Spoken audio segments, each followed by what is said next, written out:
आज हम जानते हैं हम प्रार्थना क्यों करते हैं और प्रार्थना का असली उद्देश्य क्या है प्रार्थना करने का।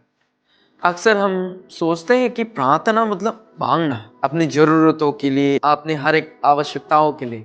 हम अक्सर वही करते हैं, हर बात में हम बस मांगना मांगना मांगना। हम प्रार्थना तभी करते हैं जब हमारी ज़रूरत पड़ता है। हम प्रार्थना करने के लिए साधना केंद्र में हम तभी जाते हैं जब हमारी ज़रूरत है। जब ज़रूरत नहीं हम प्रार्थना नहीं करते। कारण उसका पीछे है हम प्रार्थना का उद्देश्य नहीं समझ रहे। आज हम वही समझने का कोशिश करते हैं। यीशु 3 साल के जीवन काल में जितने चमत्कार किए उन सब के पीछे एक चीज जो है उसने करता रहा, वो है प्रार्थना। रात रात भर उठकर, रात रात भर जाग कर, पहाड़ पर चढ़कर प्रार्थना, उसके बाद नीचे आकर चमत्कार। ये सब देख रहा था कौन? शिष्य लोग। इसलिए शिष्य लोगों को भी जिज्ञासा हुआ कि हमें भी प्रार्थना सीखना है। इसलिए लूकस का सुसमाचार अध्याय 11 पद संख्या 1 से जब यीशु प्रार्थना करके उतर रहा था पहाड़ से, तब शिष्यों ने पूछा, प्रभु हमें भी प्रार्थना करना सिखाए। तब यीशु ने सिखाया, तुम इस प्रकार प्रार्थना क्या कर।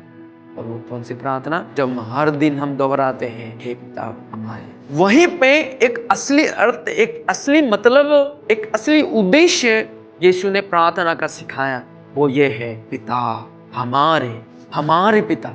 तुम जिससे प्रार्थना कर रहे हो, जिस व्यक्ति से प्रार्थना कर रहे हो, तुम पहले ये कहो, मेरे पिता। तुम्हारी जरूरतों को रखने से पहले, तुम अपनी आवश्यकताओं को रखने से पहले, तुम अपनी मतलबों को पूरा करने से पहले, तुम सबसे पहले क्या करो? पिता, मतलब रिश्ता जोड़ो। इसलिए प्रार्थना का मतलब मांगना केवल नहीं है, रिश्ता जोड़ना पिता से, ईश्वर से, जिसने हमें हमारी सृष्टि की, जिसने हमारा पालन पोषण किया, जो हमारी देख रेख करता है, उससे हमारी रिश्ता। इसलिए प्रार्थना का उद्देश्य मांगना नहीं, रिश्ता जोड़ना पिता से। उसके अगले भाग वचन में लिखा, तू जो स्वर्ग में है, तेरा नाम पवित्र है, तेरा राज आए, तेरी इच्छा जैसे स्वर्ग में वैसे पृथ्वी पर भी पूरी हो। इसलिए प्रार्थना क्या है? पिता से रिश्ता जोड़ना, उसके नाम को पवित्र करना, उसके नाम को पवित्र रखना। तीसरा, उस स्वर्ग, उसकी इच्छा जैसे स्वर्ग में वैसे धरती में पूरी होनी।